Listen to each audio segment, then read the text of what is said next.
नमस्कार।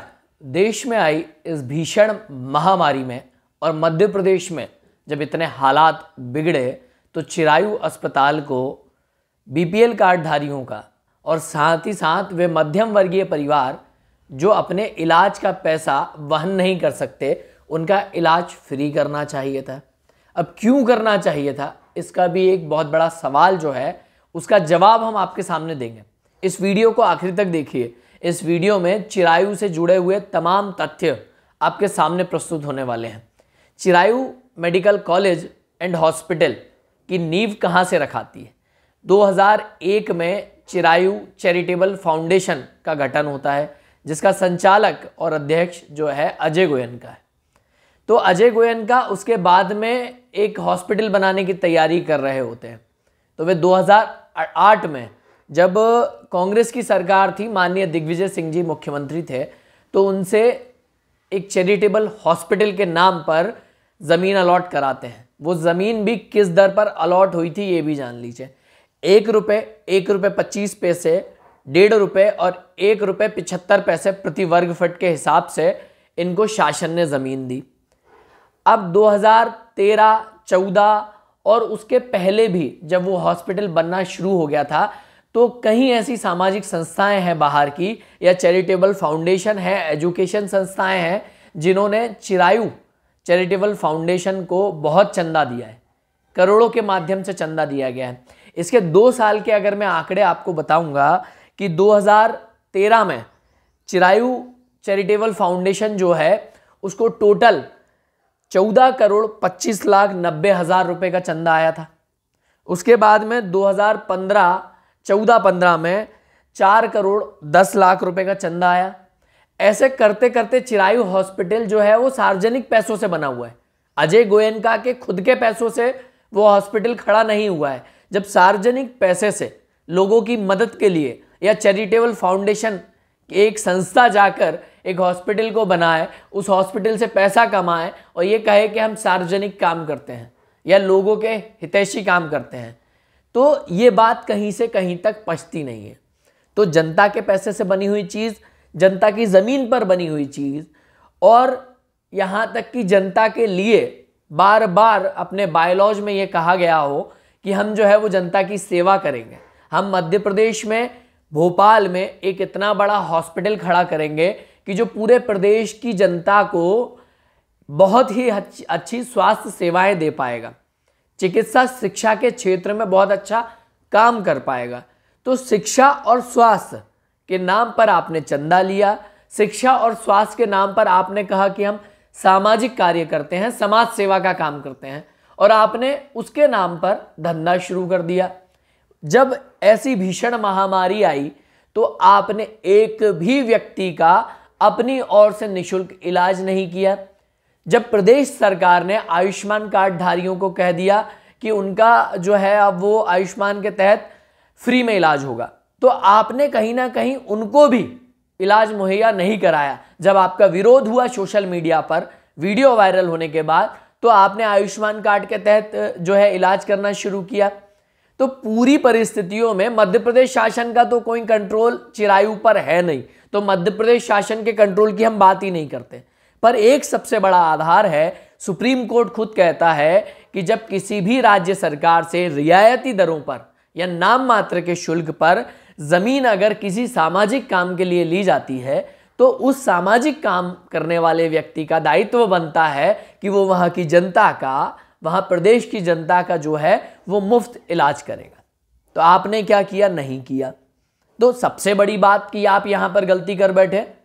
और अजय गोयनका जी अगर इस वीडियो को देख रहे हो या कोई भी सामाजिक व्यक्ति जो सामाजिक काम के नाम पर चंदा लेता है और खुद की जेबें भरता है, अगर वो देख रहा हो तो वो जान ले कि वो अधिक समय तक नहीं बच सकता।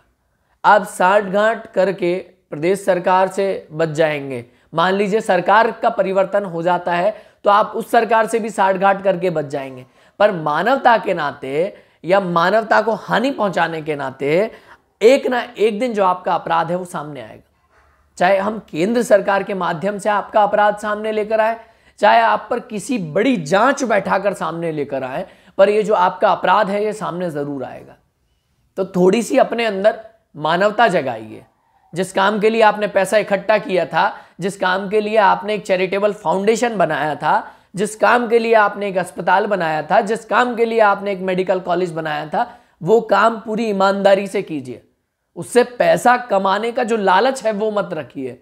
जब जनता मर रही होती है तो उस समय पर ज्यादा उपयोगी होता है कि जनता की सेवा की जाए और जनता के लिए कुछ किया जाए, वो भी जनता के लिए निःशुल्क करने की आवश्यकता है। वहीं आप जनता को लूट रहे हैं और उसके बाद में आप कहते हैं कि आप जनता के लिए अच्छा काम कर रहे हैं। आप पर किसी तरह का कोई नियंत्रण ना होने के कारण आप बार बार वही गलतियां करते हैं और जिला प्रशासन और प्रदेश सरकार आपको जो है और प्रोत्साहित करते रहते हैं, क्योंकि वे जब वेव 3 की बात हो रही होती है तो आपको बिठाकर आपके सुझाव लेते हैं, क्योंकि आपके पास एक बहुत बड़ा अस्पताल है। क्या वे ही अधिकारी नहीं जानते कि वो अस्पताल किस लिए बनाया गया था? क्या वे ही प्रदेश के नेता नहीं जानते कि उस अस्पताल को क्यों बनाया गया है? अगर इतना भी नहीं कर सकते तो इस महामारी में जो अस्पताल चैरिटेबल फाउंडेशन के नाम पर बने हो या जो सामाजिक पैसे से बने हो या लोगों के चंदे के पैसे से बने हो, तो राज्य सरकार उन अस्पतालों का अधिग्रहण करे, उसको सरकार में विलय करे और सरकार में विलय करने के बाद में जितने शासकीय डॉक्टर है, जो हमारे पास स्टाफ है, उन स्टाफ को एक बेहतर सुविधा दीजिए ना। जब अगर चिरायू जैसी हॉस्पिटल अगर शासकीय हो जाएगी तो कितने लोगों को फायदा होगा? मुझे नहीं लगता कि भोपाल में कोई ऐसा मरीज होगा जो बेड के लिए या इमरजेंसी सेवा के लिए या आवश्यक सुविधाओं के लिए वो परेशान होता रहेगा। तो शासन को इस और विचार करना चाहिए। चंदे के नाम पर बनी हुई चीज है, शासन में मिल जाए ज्यादा अच्छा है। वहीं इनकम टैक्स ने जितनी बार भी चिरायू पर कार्रवाई की है, चिरायू हमेशा बचता आया है कि हम सामाजिक काम करते हैं, चंदे का पैसा आता है, चंदे का पैसा लगाते हैं, लोगों को बेहतर स्वास्थ्य शिक्षा और स्वास्थ्य सुविधाएं मुहैया कराते हैं। ये पूरी तरह से गलत है, क्योंकि चिरायू ऐसा नहीं कर रहा है। अब चिरायू में जो मौतें हो रही हैं या चिरायू की लापरवाही के कारण जिन लोगों को अपने परिजनों को खोना पड़ रहा है, उनसे इस दर्द को समझा जा सकता है कि वे अपने परिजन को तो खो ही रहे हैं। वो एक आशा लेकर चिरायू के पास गए थे कि कहीं ना कहीं हम चिरायू में बेहतर सुविधाएं हैं, वहां पर अपने परिजनों को एडमिट करेंगे तो शायद वे बच जाएंगे। पर वे वहां से जब लाश लेकर आते हैं तो कहीं ना कहीं चिरायू का रोना भी रोते हैं कि चिरायू के कारण जो है वो हमारा परिजन नहीं रहा।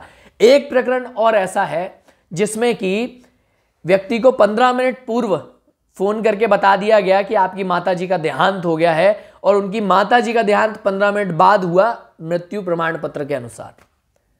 तो क्या चिरायू भविष्य ज्ञाता हो गया है कि वो 15 मिनट पहले ही व्यक्ति को फोन लगाकर बोल देता है कि साहब आपके जो परिजन है उनकी मृत्यु हो गई, और 15 मिनट बाद का समय जो है मृत्यु प्रमाण पत्र में दिया जाता है। वहीं तक उसको क्या ट्रीटमेंट दिया जा रहा है ये नहीं बताया जाता है। 2 घंटे 4 घंटे पहले जब वो अपने परिजन के विषय में पूछता है तो नॉर्मल रहता है व्यक्ति, उसको कोई दिक्कत नहीं है ऐसा कहा जाता है। और आईसीयू का जो नंबर है चिरायू का, उसी से फोन जाता है और कह दिया जाता है कि आपका परिजन खत्म हो गया। ये मौत का धंधा है वो मत करिए। आपको पैसे भी कमाने हैं तो कमाइए, पर किसी को बचाइए। तो जो व्यक्ति पैसे भी दे रहा है, अपने परिजनों की प्राणों को भी गंवा रहा है और उसके बाद में हताश होकर लौट रहा है, आपकी गलतियों के कारण। चिरायू चैरिटेबल फाउंडेशन के जो संचालक है अजय गोयनका, वो अभी भी सुधर जाए। वास्तव में उन्होंने इस फाउंडेशन का गठन जिस लिए किया है वे उसको करें। कुछ समय पहले एक बजाज नाम के लड़के का जो वीडियो वायरल हुआ था वो बहुत ही गलत था। एक आम जनता के साथ ऐसा व्यवहार जो है वो वास्तव में नहीं सहन किया जाना चाहिए। ना ही प्रदेश के मुख्यमंत्री का वीडियो आया, ना प्रदेश के मुख्यमंत्री ने ऐसा कहा, और ना ही भोपाल के एक भी जनप्रतिनिधि ने ऐसा कहा था कि जो चिरायू ने व्यवहार किया था मरीज के परिजन के साथ वो गलत था। भाई मूर्ख हैं क्या आप जितने भी जनप्रतिनिधि हैं? आपको समझ में नहीं आता, जनता ने आपको चुनकर भेजा है। आप जनता का साथ नहीं देंगे तो किसका साथ देंगे?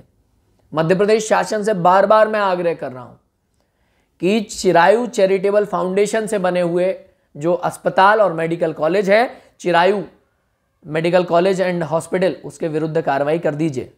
अगर आप नहीं कर रहे हैं तो उसका अधिग्रहण कर लीजिए, और अधिग्रहण भी नहीं कर रहे हैं तो बेहतर स्वास्थ्य सेवा जो है वो जनता को दीजिए और चिरायू से निःशुल्क दिलवाइए। अगर आप इस समय पर प्रेशर नहीं बनाएंगे तो कौन बनाएगा? क्या उसके लिए हमको हाई कोर्ट जाना पड़ेगा? क्या उसके लिए हमको सुप्रीम कोर्ट जाना पड़ेगा? इस समय भी इन सारी भीषण बीमारियों में ऐसे माहौल को देखकर आपको समझ में नहीं आ रहा है कि आपको क्या करना चाहिए, क्या नहीं करना चाहिए? क्या मोदी जी को ट्वीट करेंगे या मोदी जी पीएमओ के माध्यम से पत्र भेजेंगे, तब जाकर आपको समझ में आएगी कि वास्तव में क्या होना चाहिए था? सारे दस्तावेज जो हमारे पास उपलब्ध हैं वो कहीं ना कहीं एक उचित फोरम पर जाएंगे और जांच होगी। वो दस्तावेज जो है वो केवल इसीलिए सार्वजनिक हम नहीं कर रहे हैं कि यदि आज हम दस्तावेज सार्वजनिक कर देते हैं तो कहीं ना कहीं चिरायु उन परिजनों के साथ में बैठकर साठगांठ करना शुरू हो जाएगा या उन पर दबाव बनाना शुरू हो जाएगा और कहीं ना कहीं वो अपनी नाकामियों को छुपाने लगेगा। प्रदेश सरकार से आग्रह है मेरा बार बार कि इन सारी चीज़ों को देखिए कि चिरायु चैरिटेबल फाउंडेशन ने 2001 में जब से उसका एनजीओ बना है तब से लेके अभी तक कितना चंदा इकट्ठा किया है। उस चंदे के नाम पर हॉस्पिटल और कॉलेज में जो पैसा खर्च किया है वो उस चंदे के नाम पर खड़ा हुआ है। शासन के द्वारा जमीन देने के बाद Chirayu medical college and hospital वहां पर खड़ा हुआ है। अजय गोयन का कोई भी जो पैसा है वो अपने घर से नहीं लाए हैं या वो जमीन उन्होंने अपने पैसे से नहीं खरीदी है। वो शासन के द्वारा दी गई जमीन है, वो भी 1 रुपये, 1.5 रुपये और 1 रुपये 75 पैसे के रेट पर। बार बार समझाने के बाद में यदि शासन नहीं सुधरा या बार बार समझाने के बाद में यदि चिरायु मेडिकल कॉलेज नहीं समझा तो जनता सड़कों पर उतर जाएगी और कहीं ना कहीं किसी ना किसी का ज़मीर तो हमारे इन प्रयासों से जागेगा और जनता सक्षम बनेगी और जो भ्रष्ट व्यवस्थाएं हैं उनके खिलाफ लड़ेगी। केंद्र सरकार से भी हमने आग्रह किया है और जल्द ही माननीय प्रधानमंत्री कार्यालय से एक पत्र जारी होगा। उस पत्र के बाद में मध्य प्रदेश में बहुत बड़ी खलबलियां मचेगी। जनता के सामने ये सारे तथ्य और विषय रखने का प्रयास केवल इतना है कि जनता जागरूक बने। हमारे इस वीडियो को लाइक करिए, शेयर करिए और अन्य लोगों तक पहुंचाइए कि ये जो मेडिकल माफिया है ये कहीं ना कहीं सुधरे और हमारे प्रदेश की जनता को, हमारे भोपाल की जनता को एक बेहतर स्वास्थ्य सेवाएं मिल पाए। बार बार हमारा सिर्फ यही प्रयास है। वीडियो को हम YouTube पे भी डालेंगे, उस पर भी हमारे चैनल को सब्सक्राइब करें, वहाँ से शेयर करें, लाइक करें और अधिक से अधिक लोगों तक पहुँचाएं ताकि ऐसे जो सामाजिक चंदे के नाम पर खेल करने वाले लोग हैं उन पर अंकुश लग पाए। मैं अजय पाटीदार, आप सभी का बहुत बहुत धन्यवाद।